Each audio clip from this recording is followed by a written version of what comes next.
Loyalty is rapidly disappearing from our culture. Loyalty used to be one of those things that was valued among people. And now, what is it? Right? It's interesting. Think about cancel culture. You know what? You wore a t-shirt I don't like, you're canceled. You said something I don't agree with, you're canceled. Any opportunity we have to disagree with somebody, something, we automatically cancel. And so there is no such thing as loyalty. I can have been doing business with somebody for 20 years, and one simple thing, boom, done, dead to me. And so this mindset has pervaded culture. But think about business professionals. And again, I'm sorry if I'm picking on you, but mortgage people, pharmaceutical sales reps, insurance guys, real estate folks, guess what? What we do, guess what? They're paying me more. They got better commission structure. They got this. I'm going to just jump over here. Oh, guess what? After 2 years, now this isn't as cool as I thought it was. There's another one over here. I'm going to jump to this one.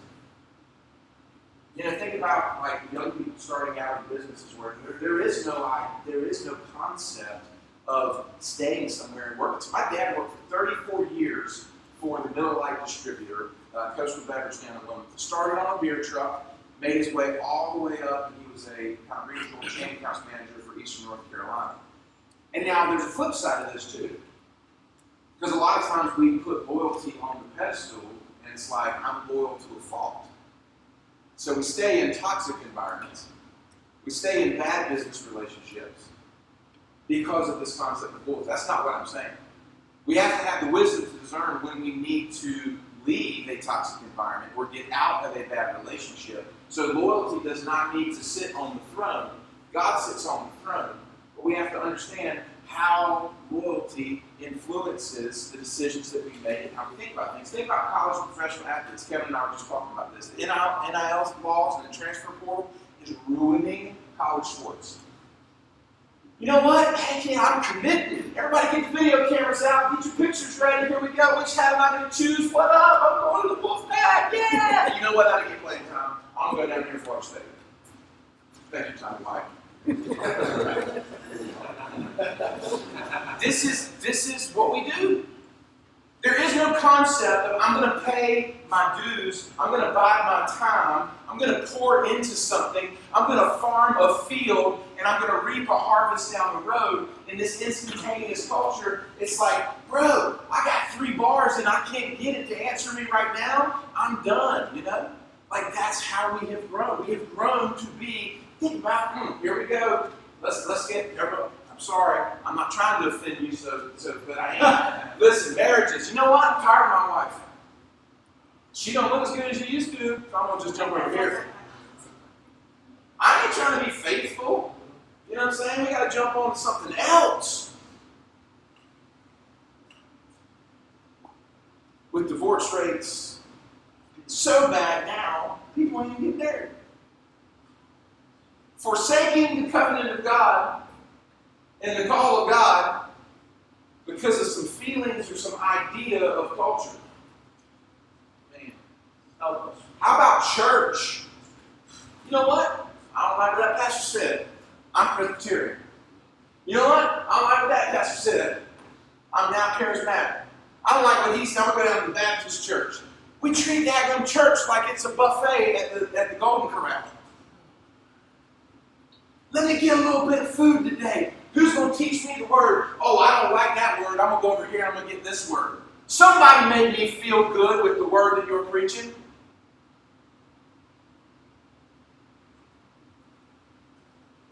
Loyalty. Loyalty. Now, on the flip side of this, if you ain't with us, then you're dead to me. That ain't the church either. What about Paul when he wrote to the church in Ephesus? What does the church in Raleigh look like? The church in Raleigh. Instead of being so daggone tied up in what it can do for me, we have applied this consumeristic culture to our entire lives, and it is no better than a heroin junkie saying, hit me up with what makes me feel good right now and the thing that I feel like I need. Instead of going, God, what do you have for me? What are you calling me to be faithful to? How can I be loyal to you? So, I'm sorry, I hit the preach button. I'm going to share some scripture that's just amazing to me. Because the Lord was wrecking me over this. You know, the last couple of times we've met, we've talked about Passover. And then we talked about the time between Passover and Pentecost, right? We talked about the road to Emmaus. We talked about the miraculous catch of fish, those who have been with us. We had this trajectory going on between Passover and Pentecost. God is moving and preparing people for what is to come. But this hit me as I was listening to this. Right before Pentecost, we find the disciples in Acts chapter 1. And I want to read this to you all.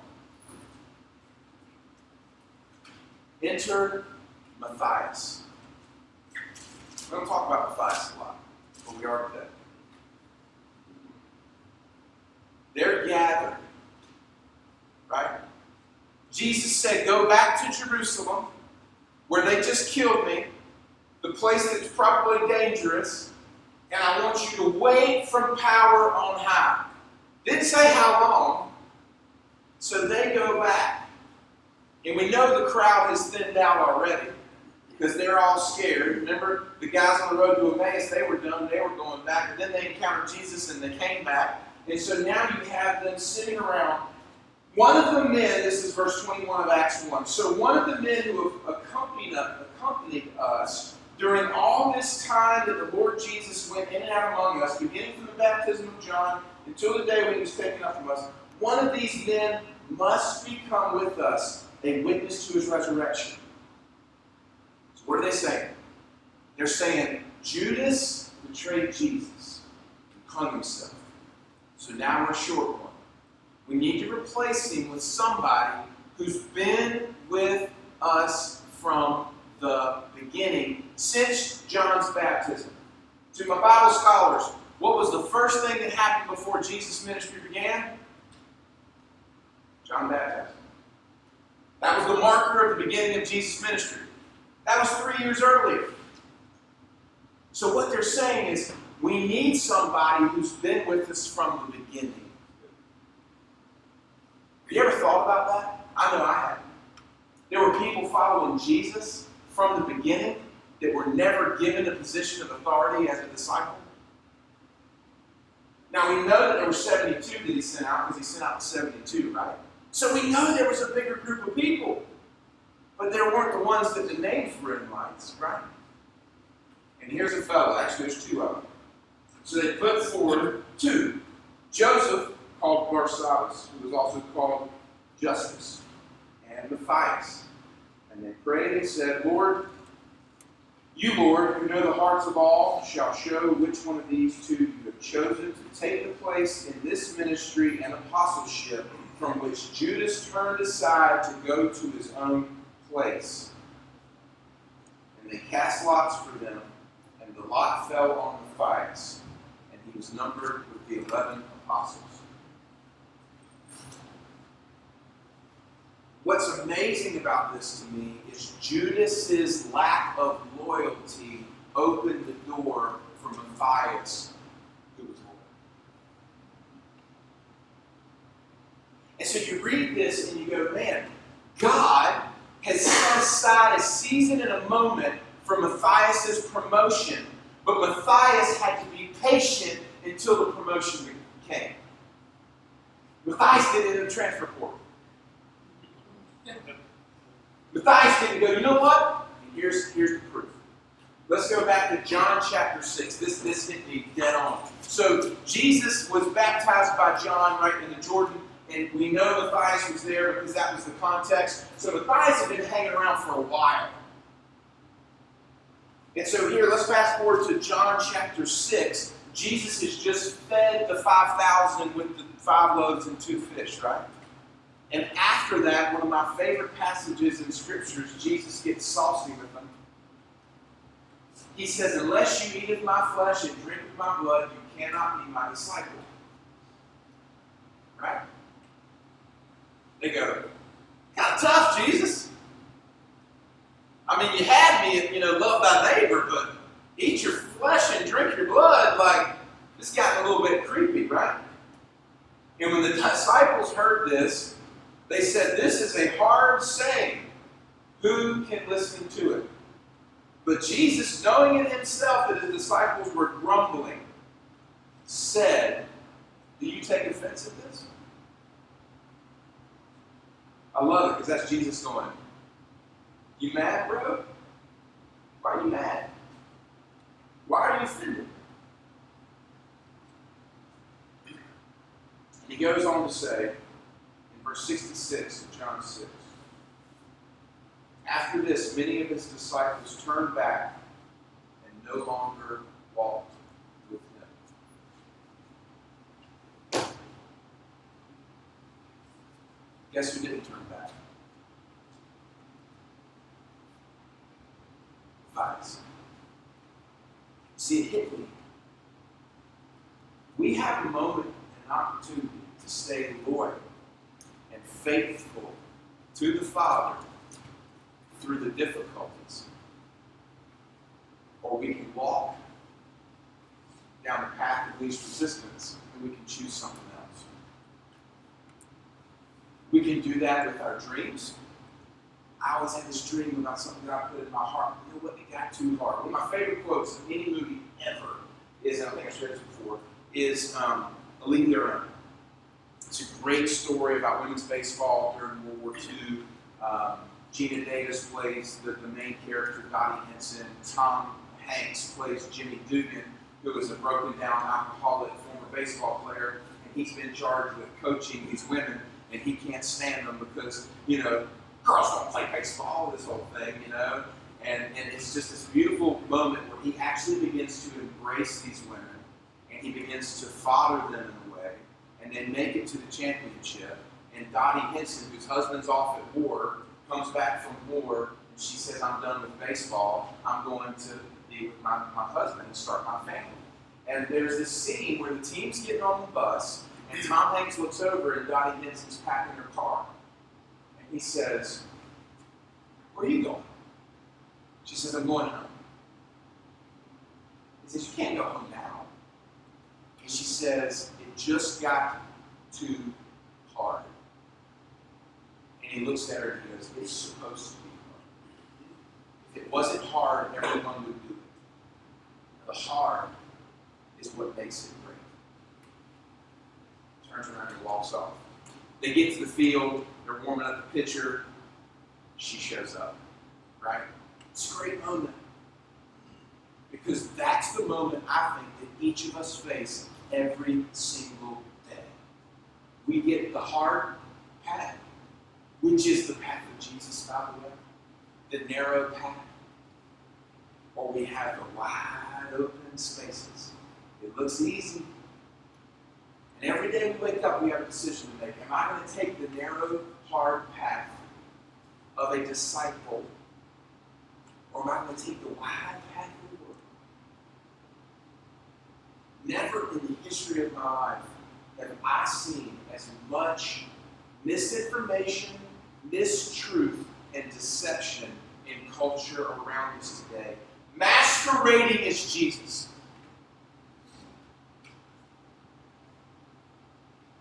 The Bible says that there will be those who came in my name and healed and prophesied, and I'll say, I never knew you.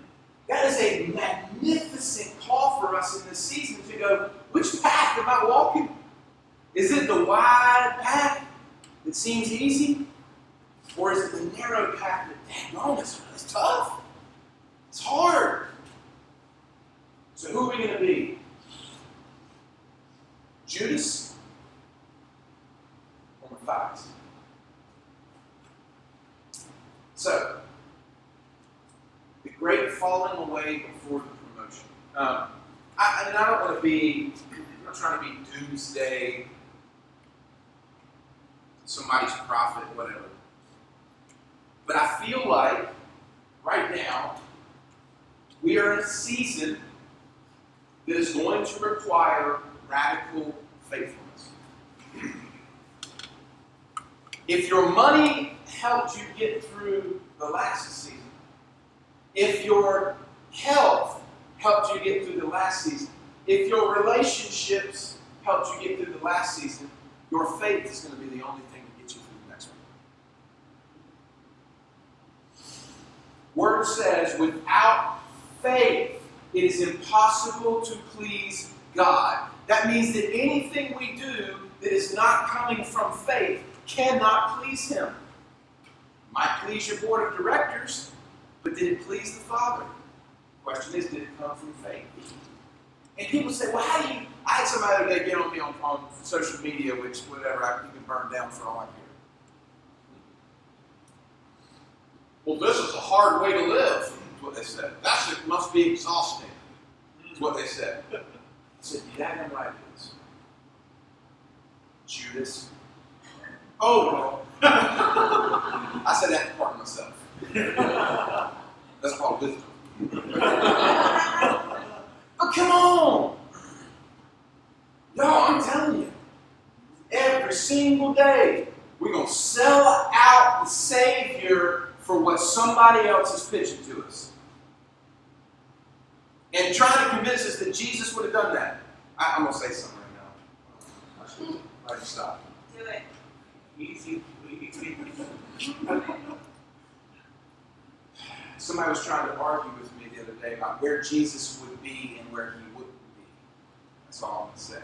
As far as at certain rallies, at certain places and all this kind of stuff, and they're saying, well, didn't He hang out with, sinners? He absolutely did, but He never condoned their lifestyle.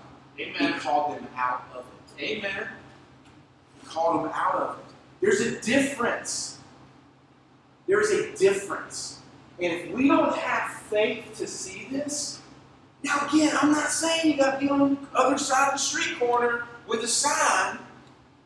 That's not what I'm saying. But I'm saying we have got to quit giving in to this notion that love equals approval. I do not have to approve of you to love you. Amen. I don't have to agree with you to love you. And sometimes love calls you to a higher place. It's like my son told me, I've used this example any time. My son said, Dad, if you love me, you would eat ice cream. And I said, son, you don't understand what love is.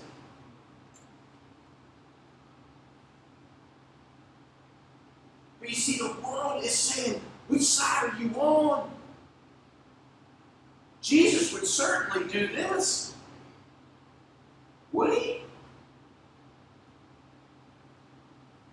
That's what we have to ask. Father, show us.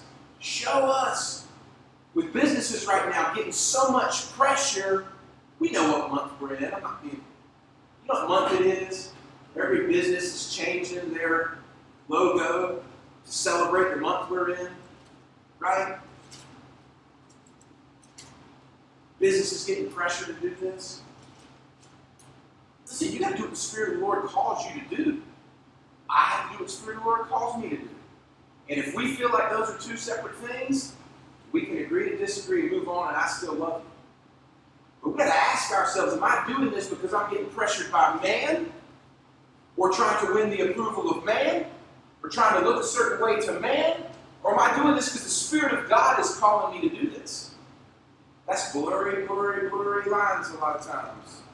I just heard that song. That's what we're living in. It's a blurred lines time. We have to make these decisions every single day, right? And I promise you, when you walk by the Spirit of God, God is going to give you an opportunity to press in and pour in.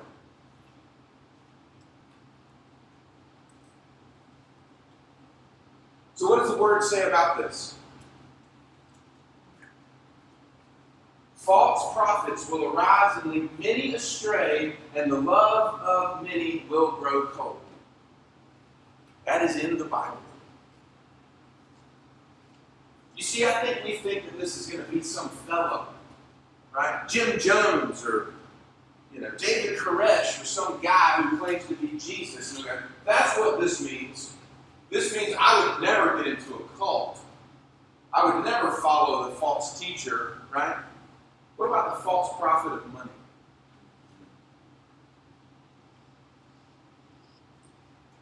The money's saying to do this.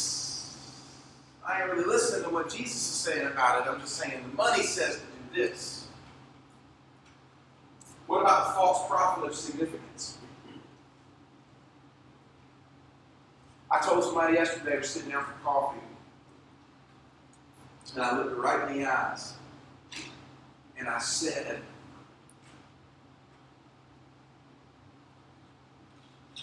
your life and its significance is not determined by your productivity. It's determined by how much peace you carry. And I said, let peace be your marker of significance and not productivity. How? And she said, ow. She said, that was right on. Now, here's the thing. I had a vision a number of years ago. The Lord really set me down and began to work with my heart with this. He gave me a vision of my own funeral. And I actually teach this in when I'm doing one-to-ones. I want you to close your eyes, not right now, but visualize your own funeral.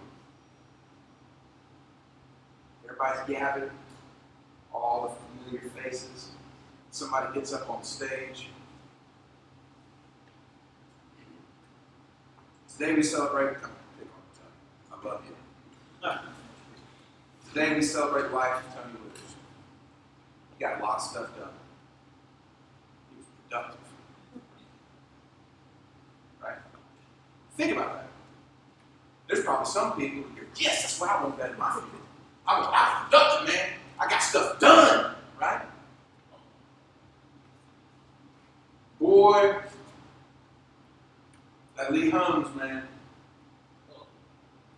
he sure was, and he was the best cook in the world. Right? That boy could cook. That boy could cook. Right, Bouchard, there you go. Whatever it was. And my point is none of these things are necessarily bad. But if they are the marker of who we are, we have missed who we've been called to be.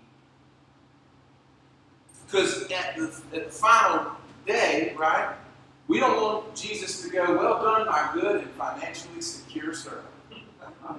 Well done, my good and insta-famous servant. Everybody on Instagram got 20,000 followers, think they're special. I'm so tired of, I swear. I tried to reach out to a guy the other day who leads worship. He's got like 20,000 followers, you know what I mean? They can't even get back to me, you know? I'm like, man, you're insta-famous. That's your problem. Insta-famous. Read the home press. Anyway, sorry, I'm not from the we have to reconcile these things. That this false prophet that it speaks of is the culture that we are in telling us how we are to live. And it's going to cause the love of many to grow cold. Guess what? It's already happened. 1 Timothy 4. In later times, some will depart from the faith by devoting themselves to deceitful spirits, that's what's done this, and teaching of demons. People going, hey, no demons? What are you talking about? No demons, that's like out there. No, it says deceitful spirits and teaching of demons. How much teaching do we listen to? News media, cultural, best practices or whatever. How do we know that it isn't the teaching of demons? That's why we have to have discerning of spirits through the insincerity of liars whose consciences are seared. So these are things that Paul warned Timothy about that we have to go, wait a second. Am I being deceived right now? Am I running the risk of falling away? Am I like Judas, who's going to choose this moment before the promotion? Or am I like Matthias, who's going to stick with it even when it gets tough? One more passage, 2 Timothy 3. In the last days will come times of difficulty. Listen, everybody talking about inflation. You know? He's talking about times of difficulty. I guarantee he's not talking about people going, man, gas is so expensive. That's just a birthing pain. That's just a foreshadowing. Do y'all see this? Everybody's sitting here complaining about how expensive gas is. The Bible says it's going to be tough. It ain't talking about the price of gas.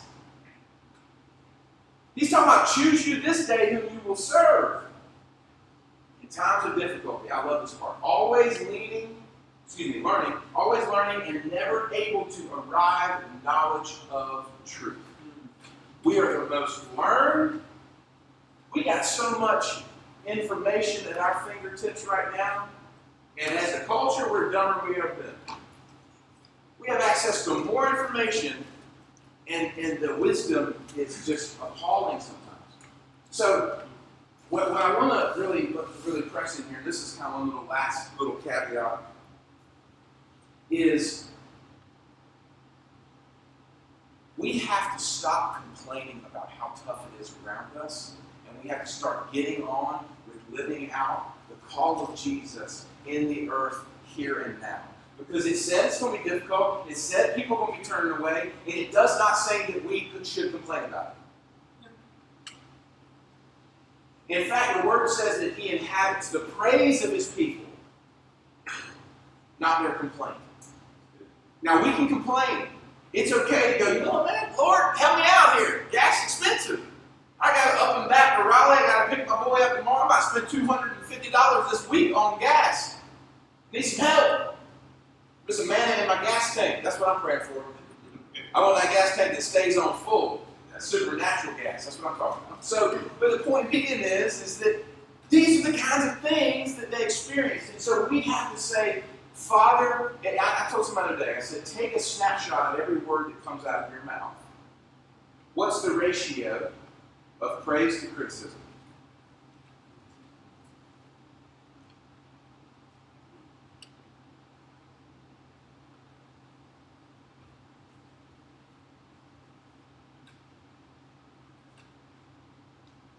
Times like these demand of us a deeper faith than we have ever considered, ever experienced.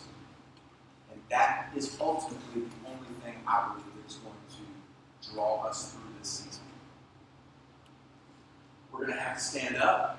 We're going to have to choose the narrow path. And that's just the call. But we get to do it with joy. We go, when they promoted Matthias, he didn't go, God, I'm probably going to get killed for this. He stayed the course. He was promoted, and guess what? History tells us he got martyred. In fact, all 12 of them did.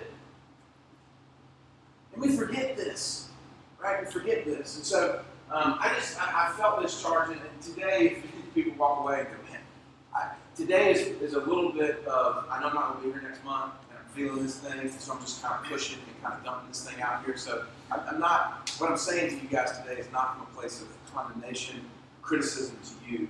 It's from a place of looking at my own life, and over the past couple months, guess what? I've been complaining a heck of a lot more than I've been praising. I've had more temptation in the past month to go, I'm tired of driving Raleigh. I don't want to drive to Raleigh. I don't want to go to the nursing home on Mondays and pray with the 70 and 80-year-old folks. I don't want to try to do fearless anymore. I want to go back to when it was easy, when I was making all this money selling insurance. I'm being honest with you guys. But I know I can't do that. I can't do that. I'm not saying you can't. I'm saying I can't do that. And the Lord has basically come in and said, Matthias is a derivative of Matthew, my name. Which path to choose in there, Hambone. And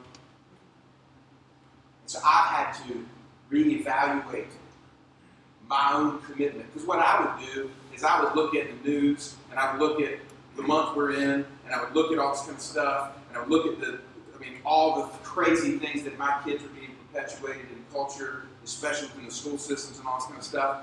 And I'm sitting here going, oh my gosh, Jesus, if you would, come on back, because I'm ready. Amen. You know what I mean? I'm just ready. But he ain't coming back. He is, but he ain't right now. So that means I at least got today. And so we've got to live out today. And so we have to take this into every aspect of our lives and in our businesses. So, all that said, table discussion. Where have you been and are you tempted to quit? I see this twofold. I see people wanting to give up on the promise of God for your life. Maybe you're waiting on something from the Lord. Maybe it's a spouse. Maybe it's a financial thing. Maybe it's a business that you're working with. Maybe it's a child who's going wayward. Maybe it's a friend you've been praying for, whatever. And you want to quit. And today, I just feel like my call is to say, be like Matthias. Don't walk away. Where that is being talked about. And then what truth are you following? It's actually glad to remind myself of that. Right now in culture, we have a lot of people going, I am pursuing my truth. Right? There's 3 truths you can follow. My truth. And there's a lot of people going, I'm pursuing my truth. Okay. Then there's their truth. That's what they said be true. I'm following their truth. So there's my truth, there's their truth, and then there's the truth. Jesus said, I am the way, the truth, the life. And so we have to make a decision, which truth are we following? My truth, their truth, his truth. And so it's just a call back to his truth in the season. Before you talk at the tables, does anybody have any questions for me? I need to clarify anything. I'm going to watch different directions today. Y'all chat amongst yourselves about 10 minutes or so. I know a couple of you told me you got to run to a meeting, so I understand that. And then we'll wrap up just with the kind of what the rest of the summer was